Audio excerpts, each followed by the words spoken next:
Hello दोस्तों, मेरा नाम सतीश यादव है और आप लोग देख रहे हैं मेरा चैनल आदर्श कोचिंग सेंटर। तो दोस्तों, आप लोगों को आदर्श कोचिंग सेंटर में स्वागत है। आज की इस वीडियो में हम आप लोगों के लिए लेकर आए हैं हिंदी वर्णिका के क्लास, जिसमें पहला चैप्टर है दही वाली मंगमा। दही वाली मंगमा जो है एक कहानी है जिसके लेखक हैं श्रीनिवास। दही वाली मंगमा कहानी के लेखक कौन है? श्रीनिवास। श्रीनिवास जी का पूरा नाम जो है मस्ती वेंकटेश अयंगार है। श्रीनिवास जी का पूरा नाम मस्ती वेंकटेश अयंगार है और इनका जन्म जो हुआ था 6 जून 1891 ईस्वी में कोलार कर्नाटक में हुआ था। यह जो कहानी है यह कन्नड़ कहानी है। यह कहानी कैसी है? कन्नड़ कहानी है। और हिंदी में इसका अनुवादक, ये जो कन्नड़ कहानी है इसका हिंदी में अनुवाद बी.आर. नारायण द्वारा किया गया है। हिंदी में अनुवाद किसके द्वारा किया गया? बी.आर. नारायण द्वारा। ये जो कहानी ली गई है, ये कहानी ली गई है नेशनल बुक ट्रस्ट इंडिया से ली गई है। ये जो कहानी ली गई है नेशनल बुक ट्रस्ट इंडिया से ली गई है। तो दोस्तों, आप लोगों को लिए ये बेहतरीन क्लास रहेगा, तो आप लोग इसको प्यार से देखिए और समझिए। हम वादा करते हैं कि आप लोग यह वीडियो पूरा अंत तक देखेंगे तो दही वाली मंगमा कहानी से एक को भी प्रश्न आएगा तो नहीं छूटेगा। ठीक है, तो देखिए, हम यहाँ पे बुक रीडिंग कर रहे हैं और line by line book reading करेंगे और आप लोगों को समझाते जाएंगे। ठीक है, देखिए, दही वाली जो मंगमा कहानी है, यह मंगमा की कहानी है जिसमें मंगमा रहती है, एक उसकी बहू रहती है और एक पोता रहता है। ठीक है, और जो मंगमा जहाँ पे दही बेचने जाती है वहाँ पे एक महिला रहती है जो लेखक की माँ रहती है, और उस लेखक की माँ को मंगमा क्या कहती है? माँ जी कह करके बुलाती है और दही दिया करती है माँ जी को।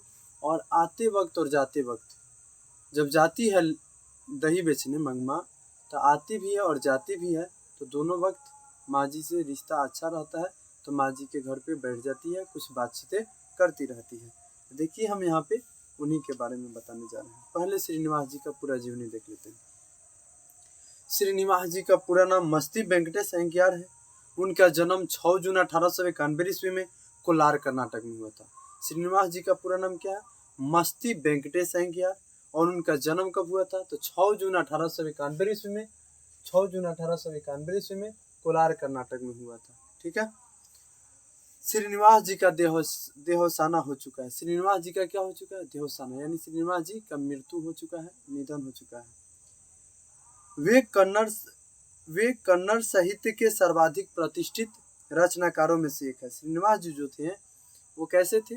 तो कन्नड़ कहानियों में, कन्नड़ साहित्य के सर्वाधिक प्रतिष्ठित रचनाकारों में से एक थे। उन्होंने कविता, नाटक, आलोचना, जीवन चरित्र आदि साहित्य की प्रायः सभी विधाओं में उल्लेखनीय योगदान दिया है।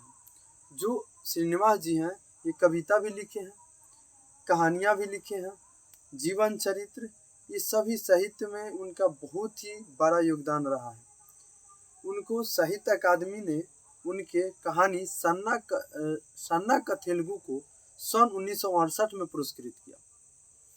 साहित्य अकादमी द्वारा इनके जो एक कहानी है सन्ना कथेलुगु, तो सन्ना कथेलुगु को 1968 ईस्वी में पुरस्कृत किया गया। उन्हें ज्ञानपीठ पुरस्कार भी प्राप्त हुआ। जो श्रीनिवास जी हैं उनको क्या मिल चुका है? ज्ञानपीठ पुरस्कार भी मिल चुका है। और उनके जो एक कहानी है सन्ना कथेलुगु, उसके लिए 1968 ईस्वी में पुरस्कार भी मिल चुका है। यह कहानी कन्नड़ कहानियाँ नेशनल बुक ट्रस्ट इंडिया से संभाल ली गई है। यह जो कहानी है कहाँ से ली गई है? नेशनल बुक ट्रस्ट इंडिया से यहाँ पे संभाल ली गई है। ये जो कहानी है नेशनल बुक ट्रस्ट इंडिया से लिया गया है, दही वाली मंगमा कहानी, जिसका अनुवादक जो है बी.आर. नारायण है। जिसका अनुवादक कौन है? बी.आर. नारायण। ये जो कहानी था दही वाली मंगमा, कैसी कहानी था? तो एक कन्नड़ कहानी था जिसको हिंदी में अनुवाद किए हैं बी.आर. नारायण। ठीक है, तो ये इनका जीवनी था, कंप्लीट हो गया। अब देखते हैं यह कहानी के बारे में हम जाते हैं। मंगमा वर्षों से हमें बारी से दही दिया करती है। बारी से दही दिया करती है। जी दोस्तों, जो बारी होता है ना, जैसे हम लोग के यहाँ नपनी दूध लेने आता है, और दूध लेने के बाद कोई कोई क्या करता है कि महीनवारी पर बांध देता है, और कोई कोई क्या कर देता है कि सप्ताह में अपना पैसा ले लेता है। तो देखिए, सेंटर पर आदमी देने जाता है तो सेंटर पर दूध देगा तो हफ्ता में भी मिल जाता है पैसा, या महीना पर भी आदमी लेता है पैसा। तो वैसे ही बेंगलुरु में या कोई अन्य शहरों में बारी उसे कहते हैं जो डेली का डेली मतलब कोई सामान दिए और उसके बदले महीना दिन पर पैसा लिए उसे बारी कहते हैं। तो मंगमा जो कि दही बेचती है, तो मंगमा क्या करती है कि डेली बाय डेली दही बेचती है कहीं कहीं, और डेली बाय डेली दही बेचने के बाद महीनवा दिने पैसा लेती है। लेकिन कोई कोई ऐसा भी ग्राहक मिलता है जो मंगमा को डेली का डेली अपना दही लेता है और डेली का डेली पैसा भी दे देता है। तो कुछ कुछ ऐसे भी ग्राहक होते हैं। तब ऐसे ही यहाँ पे बारी उसे कहते हैं महीना दिन पर पैसा लेने को। देखो यहाँ पे बेंगलुरु की तरह दूसरे शहरों में रोज आकर दही देना और महीने के बाद पैसे लेने को बारी कहते हैं। बेंगलुरु के तरह ही दूसरे शहरों में रोज आकर दही देना और महीने के बाद क्या पैसे लेने को बारी कहते हैं। यानी कि डेली बाय डेली दही दे रही है मंगमा, और महीना लगा तो महीना लगने के बाद वो अपना पैसा लेगी। ठीक है, हिसाब करके पैसा ले लेगी। पर लगता कि बेंगलुरु में ऐसी बारी का रिवाज नहीं है। लेखक बोलते हैं कि लगता है कि बेंगलुरु में ऐसी बारी का रिवाज नहीं है। क्यों लगता है उनको? क्योंकि आमतौर पर जब भी मंगमा हमारे मोहल्ले में आती तब वो हमारे घर आकर दही लोगी माँ जी बहुत बढ़िया है कहती है। हमें आवश्यकता होती तो हम ले लेते और उस दिन के भाव के अनुसार उसके पैसे दे देते। यहाँ पे लेखक बोल रहे हैं कि डेली बाय डेली हमारे घर पे आती है मंगमा और बोलती है कि दही लोगी माँ जी, तो हमारा आवश्यकता होता है तो हम ले लेते हैं और उस दिन के रेट के अनुसार उसको पैसा दे देते हैं। तो उनको ऐसा लगता है कि हमारे यहाँ कोई रिवाज बारी का नहीं है। क्यों नहीं है? क्योंकि डेली बाय डेली पैसा दे रहे हैं। और बारी किसे कहते हैं? क्योंकि डेली बाय डेली लेंगे और महीने के बाद पैसा देंगे तब ना बारी हुआ। और ये डेली बाय डेली दही ले लेते हैं और डेली बाय डेली पैसा दे देते हैं, तो उसे बारी थोड़ी कहेंगे। वो तो तुम्हारा ग्राहक का मतलब हैंड टू हैंड एक लेखा से बोल सकते हैं कि नगद खरीद रहे हैं। और जो लोग बारी से ले रहे हैं यानी महीनवा दिन पैसा दे रहे हैं, उसको समझा जाएगा कि पैसा नहीं है तो महीना दिन पूरेगा तब न पैसा देना है, पहले जुगाड़ कर लेगा अपना।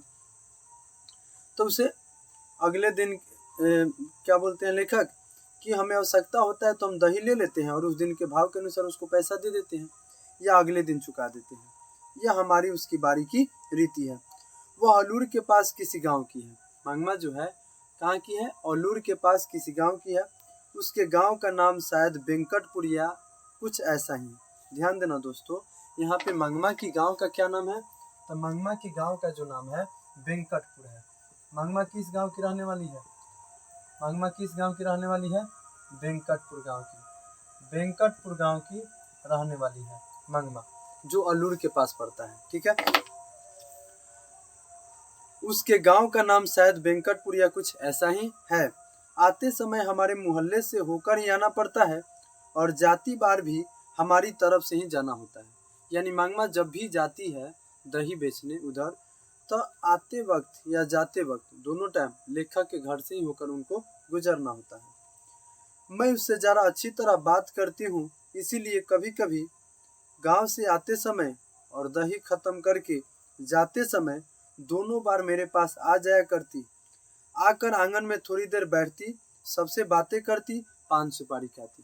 क्वेश्चन पूछता है कि मंगमा क्या खाती है? तो याद रखना दोस्तों, मंगमा जो है पान सुपारी खाती है। क्या खाती है? पान सुपारी। न रहने पर कभी कभी हमसे पान सुपारी मांगकर खाकर गांव जाती। यानी कि जो मंगमा है, मंगमा पान सुपारी तो खेबे करती है, साथ ही साथ माजी भी पान सुपारी खाती है।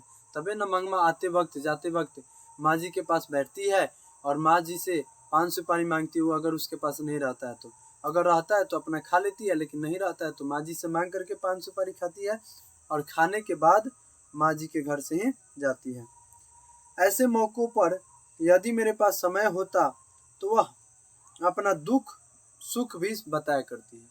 अगर माँ जी के पास टाइम रहता है तो वो अपना दुख सुख भी सुनाती है। अगर माँ जी के पास टाइम नहीं रहता है तो एक दो बातचीत करके और माँ जी उसको विदा कर देती है। मुझसे भी सुख दुख पूछती, मुझे वाला क्या सुनाती। अच्छा बताओ, कोई दूध वाला या कोई दही वाला या कोई सुनार या कोई लोहार या कोई धोबी क्या बात सुनाएगा? यही ना। अगर कोई दूध वाला होगा तो कहेगा कि आज हमारा इतना दूध का फायदा हो गया। अगर कोई दही वाला होगा तो कहेगा कि इतना दही हमारा नुकसान हो गया, इतना दही हम बेच दिए। तो यही सब सुनाती है माँ जी से। यही कि बिल्ली ने दूध पी लिया, चूहे ने कुमरे में छेद कर दिया, तब वह दुनिया ही ऐसी है कहकर अपने अनुभव की बातें सुनाती। बाद में यह भी कहती कि इस दुनिया में किस ढंग से चलना चाहिए मंगमा, मंगमा मुझे अच्छी लगती। मंगमा जो है माँ जी को ये भी बताती है कि इस दुनिया में किस ढंग से चलना चाहिए, और मंगमा जो है माँ जी को कैसी लगती है, अच्छी लगती है। मुझ में और उसमें बहुत घनिष्ठता हो गई। कोई 1 महीने पहले की बात है, मंगमा ने सवेरे सवेरे आवाज लगाई, दही लोगी माँ जी। मैं भीतर कुछ कर रही थी, मेरा बेटा बोला, हाँ लूंगा, और पास जाकर दही दो कहकर उसने हाथ फैलाया। एक दिन की बात है कि मंगमा दही लेकर के सवेरे सवेरे बेचने के लिए आई थी। तब माँ जी अंदर थी और उनका बेटा जो था बाहर था।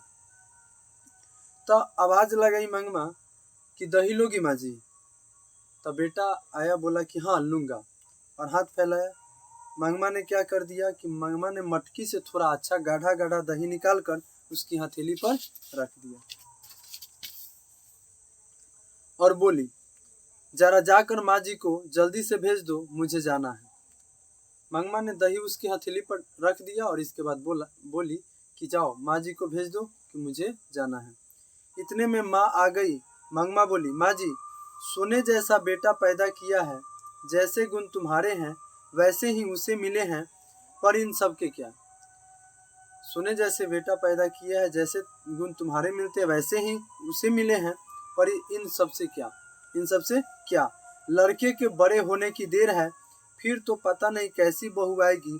अब जो बच्चा अम्मा अम्मा करता पीछे पीछे घूमता है, उससे ही यह बात पता नहीं होगा कि अम्मा जिंदा है या मर गई। यही बात सत्य है।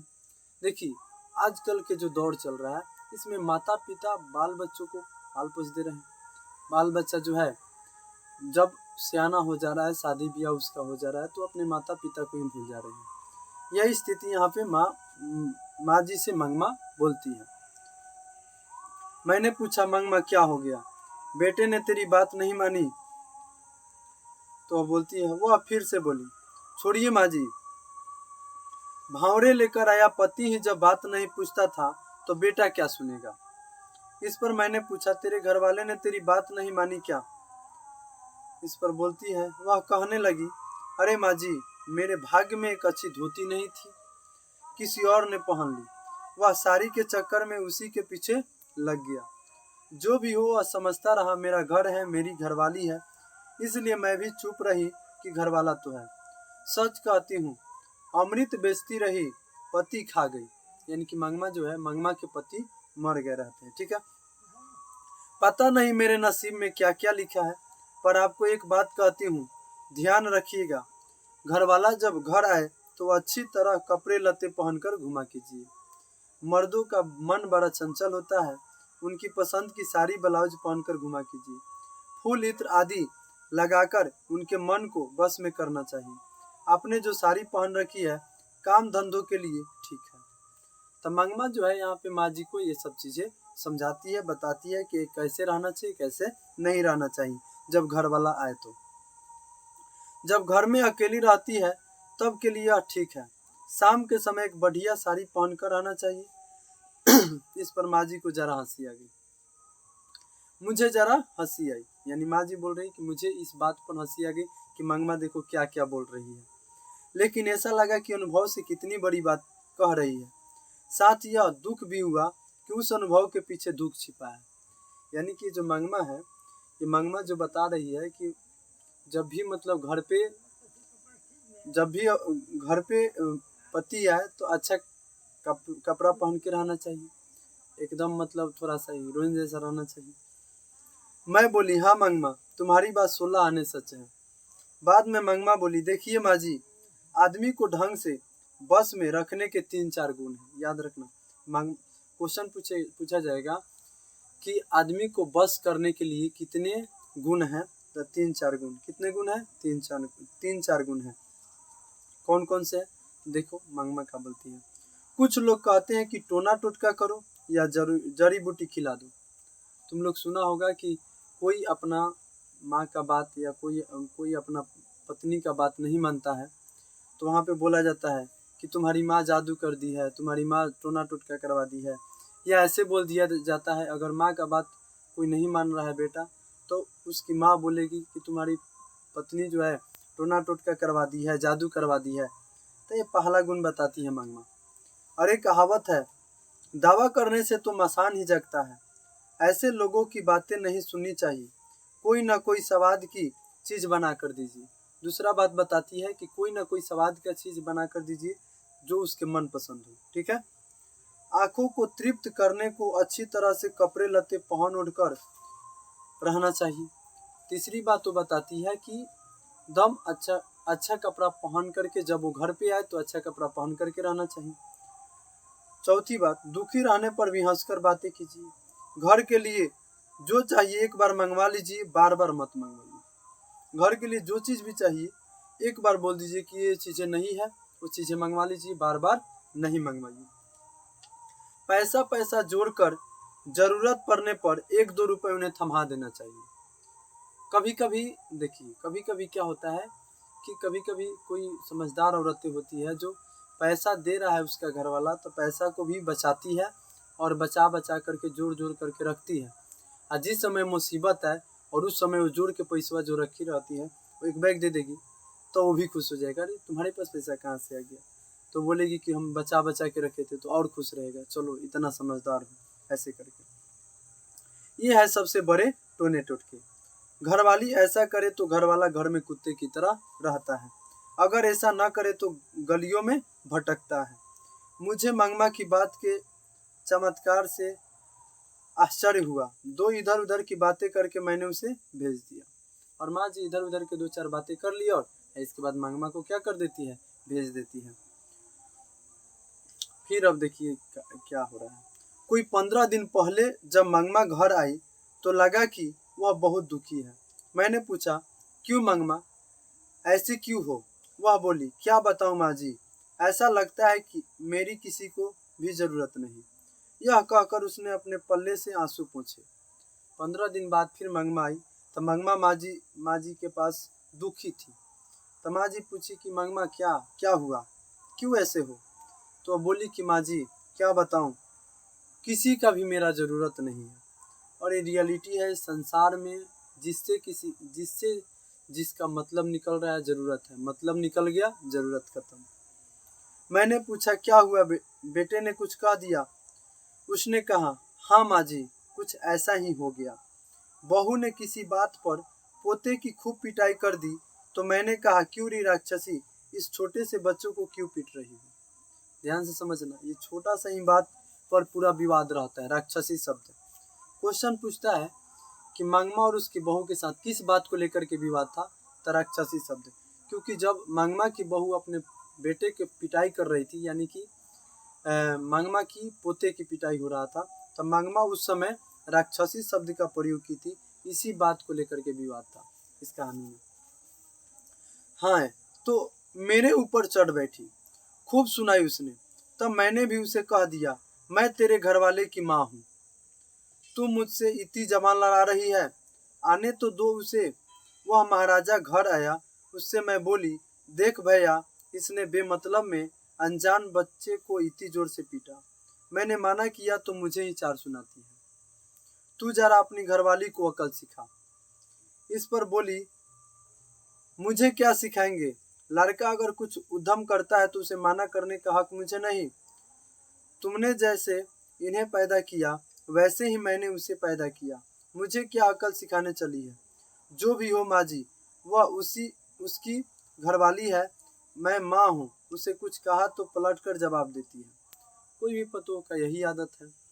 अगर कोई माँ अपनी बहू या अपने बेटे को समझाती है, डांटती है, या अपने पोते को अच्छा से मतलब चलना सिखाती है, तो कोई भी मतलब जो पतो है या बेटा है, अगर समझदार है तो समझेगा, नहीं समझदार है तो नहीं समझेगा।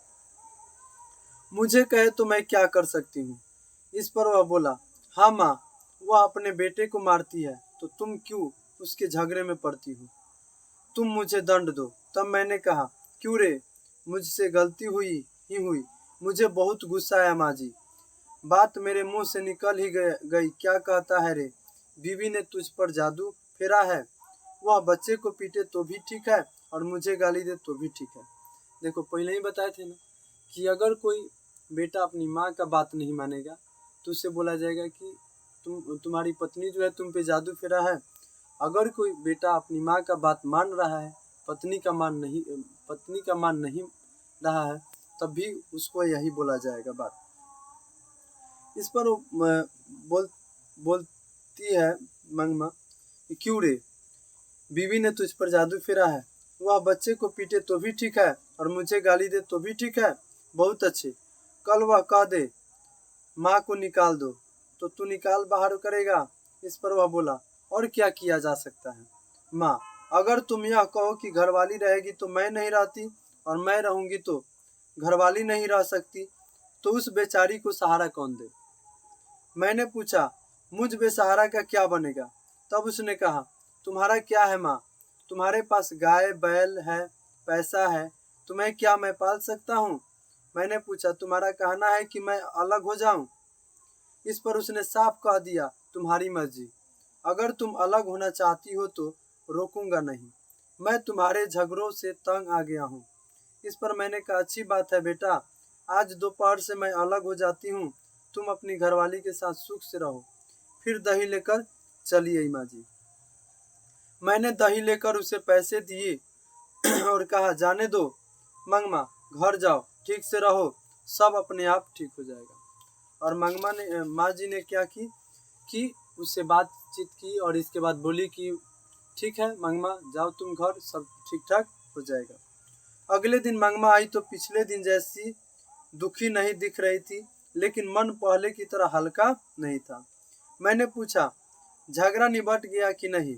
इस पर उसने जवाब दिया, वह निबटने देगी क्या, कल दही बेचकर गई तो मेरे बर्तन भाड़े अलग रख दिए थे, एक कुठले में रागी और एक में चावल, थोड़ा सा नमक मिर्च, सब एक तरफ रखकर खुद खाकर और अपने पति को खिलाकर पांव पसारे बैठी थी। आप बताइए माँ जी, झगड़ा कैसे निपटेगा? मैंने थोड़ा हिट्टू बनाकर खाया। शादी के बाद बेटा कभी अपना रहता है माँ जी? ठीक है, जब उन्हें नहीं चाहिए मैं ही क्यों जबरदस्ती करूं? अलग ही रहने लगी माँ जी। रोज उस बच्चे को थोड़ा सा दही देकर बाद में बेचने आया करती थी। आज ठीक उसी समय वह उसे बच्चे को लेकर कहीं चली गई थी। मैं जानती हूँ कि उसकी यह चाल है कि मैं उस बच्चे से बात न कर पाऊँ। इतनी छोटी सी बात की कैसी रामायण बनती जा रही है, मुझे आश्चर्य हुआ, पर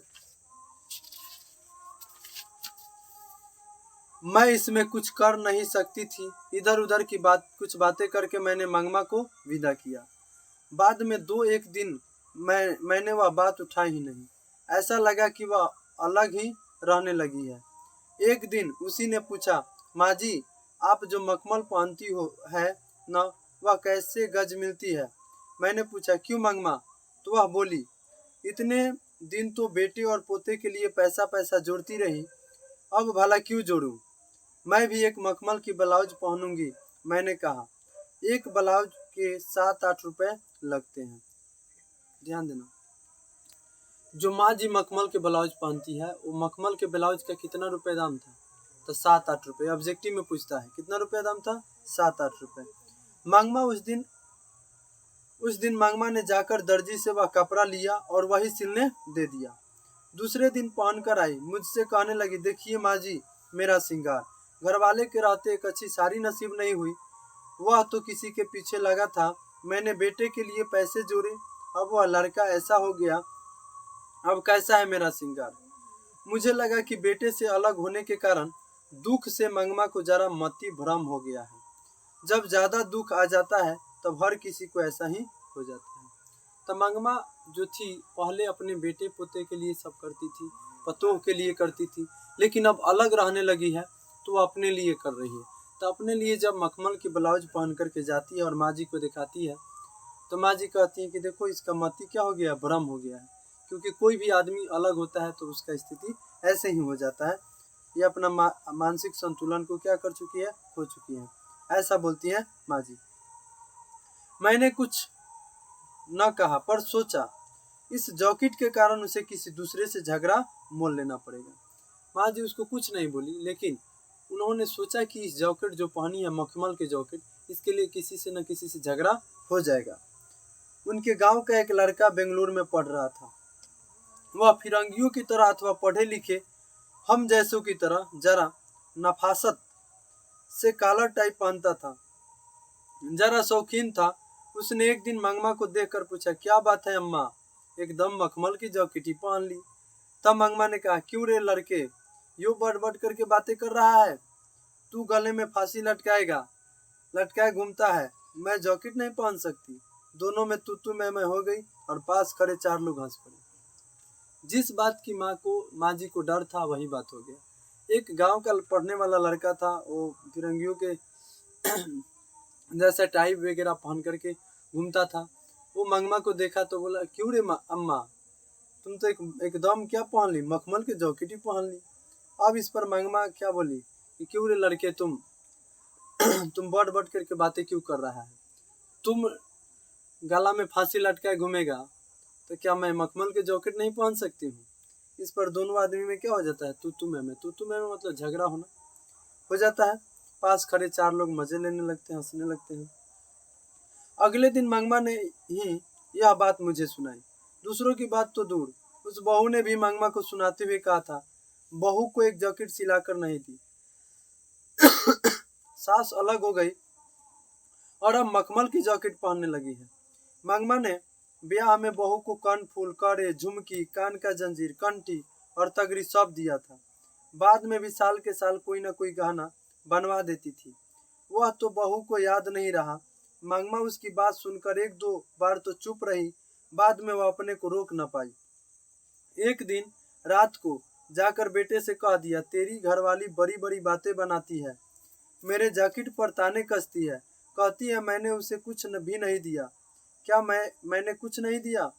करे, कनफूल, झुमकी, पदक, क्या यह सब मेरे दिए हुए नहीं है? बहू ने पति को बोलने का मौका ही नहीं दिया। वही बोली, अब तो घरवाला भी नहीं, ऊपर से बुढ़िया भी हो गई हो, अब कनफूल और तगड़ी पहनोगी, ले जाओ पहन लो। बैठे पति ने उससे कहा, क्यों रे तू बकवास किए जा रही है? फिर माँ से बोला, माँ मैं तुम लोगों का झगड़ा पसंद नहीं करता, अगर तुम्हें चाहिए तो सारे जेवर ले जाओ। मंगमा बोली, माँ जी रास्ता चलने वाले भी इस तरह से बात नहीं करते, चाहिए तो जेवर लेकर चली जाओ।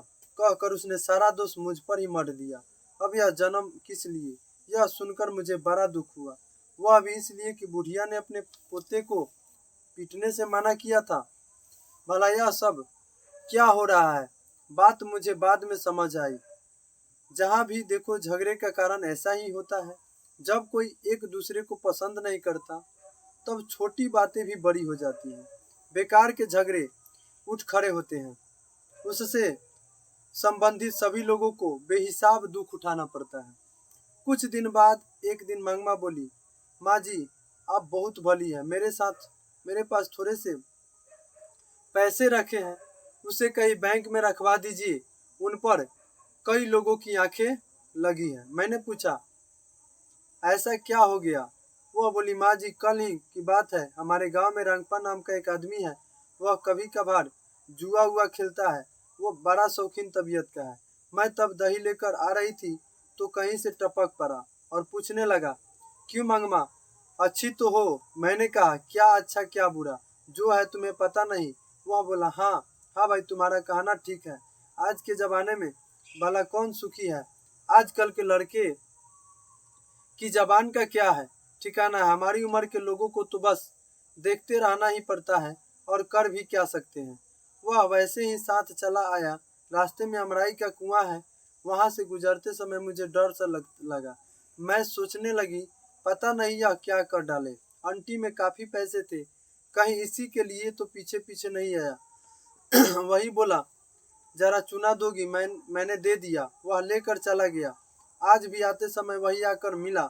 माँ जी इधर उधर की बातें करता बीच में बोला, मंगमा मैं जरा तकलीफ में हूँ, थोड़ा सा कर्ज दोगी? इस बार रागी बेचते ही लौटा दूंगा। मैं बोली, अरे भैया मेरे पास पैसा कहाँ? तब वह कहने लगा, जाने दो मंगमा, क्या हमें पता नहीं पैसे को यहाँ वहाँ गाड़ कर रखने से भला क्या मिलता है?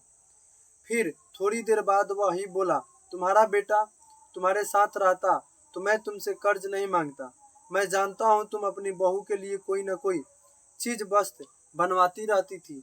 अब वह बात तो नहीं रही। देखिए माँ जी, औरत अगर अकेली हो जाती है तो लोगों की आंखें उसकी तरफ लग जाती है। मैंने मंगमा से कहा, मैं अपने घरवाले से पूछकर बताऊंगी। मैंने उनसे इस बारे में कोई बात नहीं की। दूसरे दिन मंगमा ने दही लेने के बाद आंटी से एक थैला निकाली और कहने लगी, माँ जी जरा भीतर चलो, गिन लो। मैं बोली, मैंने अभी उनसे पूछा नहीं, अभी रखे रहो, फिर ले आना। मंगमा कहने लगी, मुझे बहुत डर लगता है माँ जी, आज भी रंगपा आया था अमराई के पास तक।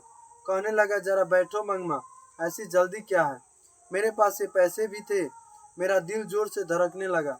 अगर मैं नहीं रुकती तो वह जबरन बाह पकड़ कर बिठा लेता। इस डर से बैठ गई। वह दुनिया जहान की बातें करता रहा। बाद में मेरा हाथ पकड़ कर बोला, मंगमा तुम कितनी अच्छी हो। जवानी में भी घर वाले ने मेरा इस तरह हाथ नहीं पकड़ा था, बाद में भी किसी और ने इस तरह हाथ नहीं पकड़ा, आज इसने आकर पकड़ा। ध्यान से समझना है यहाँ पे। मंगमा जो है, मंगमा एक दिन क्या कर रही थी, आ रही थी दही बेचने। तमराई के कुएं के पास वो जो रंगपा नाम का व्यक्ति है, जो गांव उसी मंगमे के गांव के रहने वाला है, वो जुएरी है। याद रखना, ये क्वेश्चन पूछता है कि मंगमा से रंगपा मंगमा से क्या चाहता था। तो रंगपा जो था मंगमा से क्या चाहता था, कर्ज चाहता था। और वो कर्ज मांग रहा था, जबकि मंगमा थी रंगपा जो क्या था, रंगपा क्या था, मंगमा के गांव का एक जुएरी था और मंगमा से कर्ज चाहता था। तो यही सब चीजें यहाँ पे बताया गया है।